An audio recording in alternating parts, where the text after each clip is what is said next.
शादी के बाद ये बहन गर्भवती नहीं हो पा रही थी।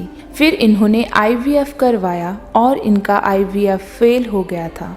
जैसे कि पवित्र बाइबल में लिखा है, यदि कोई मेरी सेवा करे तो पिता उसका आदर करेगा।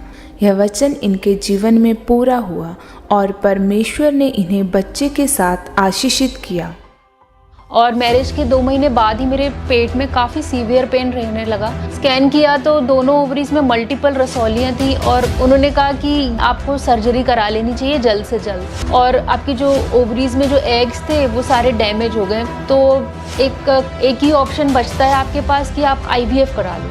तब मेरे और मेरे हस्बैंड ने डिसीज़न लिया कि हम आईवीएफ करवाएंगे। तब वो आईवीएफ वो पूरा फेल हो गया था। ऐसे मैं एक दिन यूट्यूब चला रही थी तो अचानक से मुझे अंकुनुला मिनिस्ट्री के बारे में पता चला। और उस वक्त अपोस्टल जी ने ये कहा था कि यदि आपका प्रार्थनाओं से भी कोई जवाब नहीं आ रहा है तो उसका उत्तर जो है वो सेवा में है। सबको जय मसीह की। मेरा नाम शालिनी गुप्ता है। मैं बेंगलोर की रहने वाली हूँ और आज मैं अपने जीवन की सबसे बड़ी गवाही देने जा रही हूँ क्योंकि परमेश्वर ने मेरे जीवन में बहुत अद्भुत काम किया है। मेरी गवाही कुछ इस तरीके से कि 2015 में मेरी मैरिज हुई और मैरिज के 2 महीने बाद ही मेरे पेट में काफ़ी सीवियर पेन रहने लगा। और फिर मैं डॉक्टर के पास गई तो डॉक्टर ने कुछ नॉर्मल पेन किलर जैसे मेडिसिन दी और उसको खाने के बाद लेकिन कुछ असर नहीं पड़ा। तो अगले ही हफ्ते हम लोग फिर डॉक्टर के पास दोबारा गए तो उन्होंने बोला कि अब हम स्कैन करेंगे। स्कैन किया तो दोनों ओवरीज में मल्टीपल रसौलियाँ थी और रसौलियाँ जड़ वाली थी। तो डॉक्टर ने कहा कि ये जड़ वाली रसौलियाँ बहुत खतरनाक होती हैं और फ्यूचर में आपको कैंसर भी हो सकता है।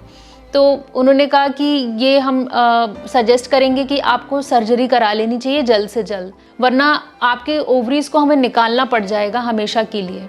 तब हम लोग मतलब काफ़ी घबरा गए थे और कोई ऑप्शन नहीं बचा था। तब हम लोगों ने ये डिसीज़न ले लिया। शादी के 3 महीने बाद ही मेरी सर्जरी हो गई। ये लेवल 4 की काफ़ी बड़े लेवल की सर्जरी थी जो कि हम लोगों ने फोर्टिस हॉस्पिटल में करवाई थी। और फिर उसके बाद सर्जरी के बाद में उन्होंने बोला कि रिकवर होने में काफ़ी टाइम लगेगा, तो आप अभी 1 ईयर बेबी का तो सोच भी नहीं सकते हैं। 1 ईयर के बाद हम लोग बेबी के लिए ट्राई कर रहे थे और फिर लेकिन जब कोई भी रिजल्ट नहीं आ रहा था तो फिर हमें डॉक्टर के पास जाना पड़ा काफ़ी वेट करने के बाद। और जब डॉक्टर के पास गए तब उन्होंने कहा कि फिर से दोबारा से सारे टेस्ट करते हैं और देखते हैं कि क्या प्रॉब्लम है।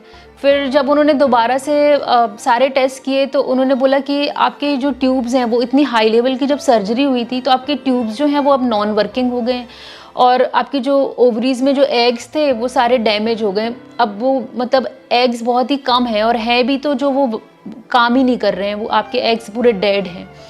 और आपकी ओवरीज का जो साइज़ है वो ऐसे हो गया जैसे कि किसी 60 ईयर वुमेन का होता है, वैसे हो गया है। पूरे श्रिंक हो गई हैं आपकी ओवरीज, मरी हुई ओवरीज की तरह हैं आपकी ओवरीज। तो एक ही ऑप्शन बचता है आपके पास कि आप आईवीएफ करा लो। तब मेरे और मेरे हस्बैंड ने डिसीज़न लिया कि हम आईवीएफ करवाएंगे, लेकिन उसको कहाँ पर करवाना है ये हम लोग सर्च कर रहे थे कि जो भी बेस्ट हॉस्पिटल होगा फर्टिलिटी का, जो बेस्ट रिजल्ट देता होगा तो वहीं करवाएंगे। तब हमारे एक रिलेटिव से हमें पता चला था, उन्होंने कहा था कि आप इंदौर चले जाइए। इंदौर में एक फर्टिलिटी सेंटर है जो कि सबसे बेस्ट है और मोस्टली उनके 90% रिजल्ट जो हैं वो पॉजिटिव ही आते हैं। तो हम लोग उनके सजेशन से हम लोग इंदौर चले गए और इंदौर जब उन्होंने गए तो डॉक्टर से मिले। उन्होंने कहा कि आपके 90% चांस है कि आपका पॉजिटिव ही आएगा। दिसंबर 2016 में हम लोगों ने आईवीएफ वहाँ से करवाया इंदौर से, जो कि बेस्ट फर्टिलिटी सेंटर है। जैसे आईवीएफ ट्रीटमेंट हुआ, डॉक्टर ने मुझे स्पेशली बार बार ये कह बुलवाया कि मुझे आपसे मिलना है। तो मैं जब डॉक्टर से मिलने गया तो उन्होंने ये न्यूज़ दिया कि एक बैड न्यूज़ है, ऐसा मोस्टली होता नहीं है, लेकिन आपके केस में क्या हुआ है कि आफ्टर ट्रीटमेंट चांसेस बहुत ही कम है बेबी होने के, सिर्फ 2% चांसेस हैं। पर मेरे वाइफ के केस में उन्होंने एक्सप्लेन किया कि जो एग की क्वालिटी है वो अप टू द मार्क नहीं, वो अच्छा नहीं है, इसके रीज़न से वो एग नहीं बन पाया। तब वो आईवीएफ वो पूरा फेल हो गया था। मेरा जब आईवीएफ फेल हो गया था तो हम लोग पूरे टूट चुके थे। फिर हमने सोचा कि अब किसी दूसरे और डॉक्टर को देखते हैं जो और अच्छा हो, बेस्ट हो बेंगलोर में। तो हम लोग फोर्टिस हॉस्पिटल भी गए। वहाँ पर डॉक्टर ने बोला कि आपकी रिपोर्ट देख करके तो नहीं लग रहा कि आपको अब मतलब आपका खुद का कोई बच्चा होगा, कभी भी। जो हॉस्पिटल की जो डॉक्टर थी उन्होंने बोला कि डोनर आईवीएफ एक ऑप्शन होता है, तो वो आप करवा सकते हो। तो जब उन्होंने डोनर आईवीएफ का नाम ले लिया कि मतलब आपका खुद का कोई बच्चा नहीं हो सकता है, तो एक मतलब औरत होने के नाते मैं पूरे तरीके से टूट चुकी थी। बेबी ना होने की वजह से हम लोगों ने मतलब बहुत सारे स्टेट्स कवर किए, बहुत सारे ट्रीटमेंट करवाए, बहुत सारी मेडिसिन लिए मैंने, और महाराष्ट्र गई, फिर मैं एमपी भी गई, मध्य प्रदेश में भी करवाया, और बेंगलोर जो कि इतनी बड़ी सिटी है, वहाँ इतने सारे फर्टिलिटी सेंटर है, वहाँ सारे फर्टिलिटी सेंटर हम लोग ने 4 से 5 फर्टिलिटी सेंटर बेंगलोर में ही देख लिए थे। और ये सब जो ट्रीटमेंट हुआ, ये सब ट्रीटमेंट में मेरा मतलब 5 से 6 लाख हम लोगों के लग गए थे। मेरा जब आईवीएफ फेल हो गया था, उसके बाद जब हम लोग फिर दोबारा डॉक्टर के पास गए, तब डॉक्टर ने स्कैन किया और उन्होंने बताया कि अब जो रसौलियाँ जो तुमने पहले सर्जरी करके हटवाई थी वो दोबारा से आ गई हैं, और इस बार जो सिस्ट हुआ है आपको, उसकी ग्रोथ जो है वो पिछले बार से भी डबल रेशो से वो इंक्रीज हो रही है। तो और बार बार हम सर्जरी तो कर नहीं सकते हैं, अदरवाइज हमको बाद में ओवरीज ही निकालनी पड़ जाएंगी। बेबी ना होने की वजह से मैं और मेरे हस्बैंड काफ़ी निराश थे, और कोई रास्ता ऐसे नज़र नहीं आ रहा था कि क्या करना है। तब ऐसे मैं एक दिन YouTube चला रही थी, तो अचानक से मुझे अंकुनुरुला मिनिस्ट्री के बारे में पता चला, तो मैं फिर लगातार मिनिस्ट्री को फॉलो करने लगी। जब मैं फॉलो करती रहती थी, तो उसमें मैंने बहुत सारी गवाहियाँ ऐसी सुनी कि लोगों की रसौलियाँ जब चर्च में आते हैं तो रसौलियाँ ऐसे ही निकल जा रही हैं, और उसके बाद में देखा कि बेबी की गवाहियाँ इतनी ज़्यादा यहाँ पर आ रही हैं। तो लगातार मिनिस्ट्री को देखते और इतनी गवाहियाँ सुनने के बाद में मतलब पूरा विश्वास हो गया था मुझे कि अब मेरा छुटकारा जो है वो प्रभु से ही है। 12 जुलाई 2020 को सर्व द लॉर्ड पार्ट 6 चल रहा था, और उस वक्त अपोस्टल जी ने ये कहा था कि यदि आपका प्रार्थनाओं से भी कोई जवाब नहीं आ रहा है, तो उसका उत्तर जो है वो सेवा में है। याद रखो, आपके दुखों का जो प्रार्थना से निभ भी नहीं गए, उनका इलाज परमेश्वर की सेवा है। उसने कहा, जो कोई मेरी सेवा करेगा, मेरा पिता उसका आदर करेगा। मैं जानता हूं खुदावंद का आत्मा आपको सेवा के लिए तैयार कर रहा है। मैं जानता हूं वो बिना उत्तर वाली प्रार्थना है वो व्यर्थ नहीं, क्योंकि परमेश्वर आपको कुछ और देना चाहता है। बाइबल कहती हन्ना खाना नहीं खाती थी, रोती थी, कुड़ती थी, अपने हस्बैंड को बोलती थी, लेकिन वो बोलता था क्या मैं यहोवा हूं, क्योंकि परमेश्वर ये चाहता था कि हन्ना अपने आप को सेवकाई के लिए तैयार करे। और ये वचन ऐसे लगा कि ये वचन से मेरे लिए बोला गया है, और उसको मैंने पूरा रिसीव कर लिया था उस दिन। और रिसीव करने के बाद मेरे मन में मैंने ये फैसला ले लिया था कि अब जो भी हो, चाहे बच्चा हो चाहे बच्चा ना हो, मैं परमेश्वर की ही सेवा करूँगी, और जी जान से करूँगी, जितना पॉसिबल होगा मैं वो सब कुछ करूँगी।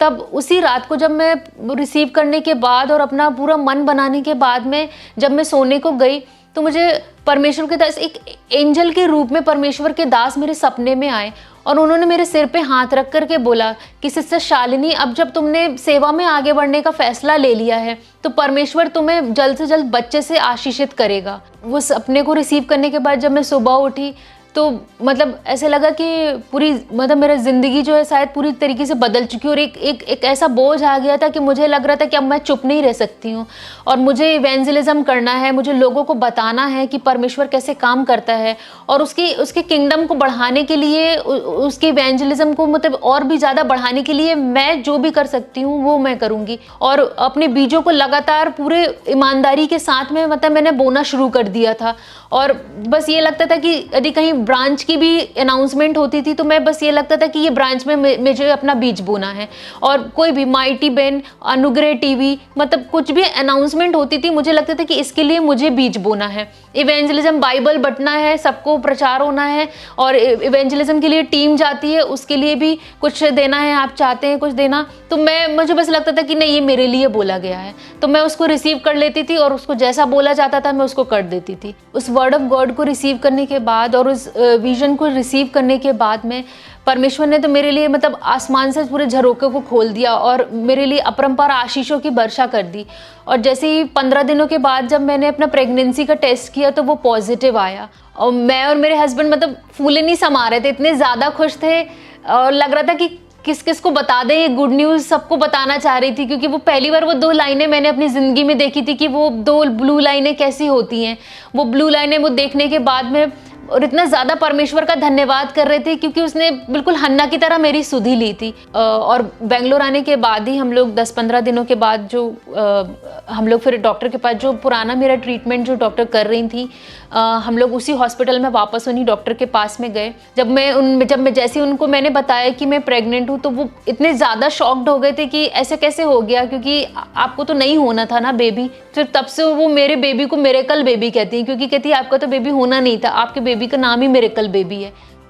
फिर 28 मार्च 2021 को पाम संडे के दिन मेरी वाइफ ने बेबी गर्ल को जन्म दिया। जैसे बेबी को मैंने अपने हाथों में लिया और उसको चेहरे को देख के ऐसा लगा कि हाँ, मुझे और मेरे परिवार को प्रभु ने पूरा कर दिया है। जिनको भी बेबी नहीं है या जो वुमेंस को हेल्थ का इश्यूज़ होता है, रसौलियाँ होती हैं, मैं बस ये बोलना चाहती हूँ कि परमेश्वर के वचन में जैसा लिखा है उसको बिल्कुल वैसे ही मानना है। आपकी ज़िंदगी बदल जाएगी उसके बाद में। मैं सबको यही बोलना चाहती हूँ और आपकी गवाही आपके हाथों में होगी, ये 100% श्योर है।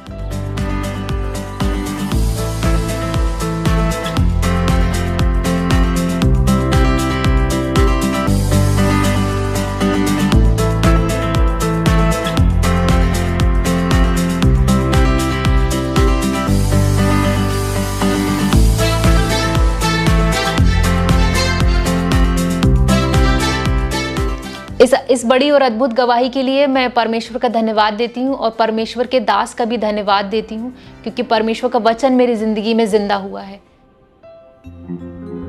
हालेलुया।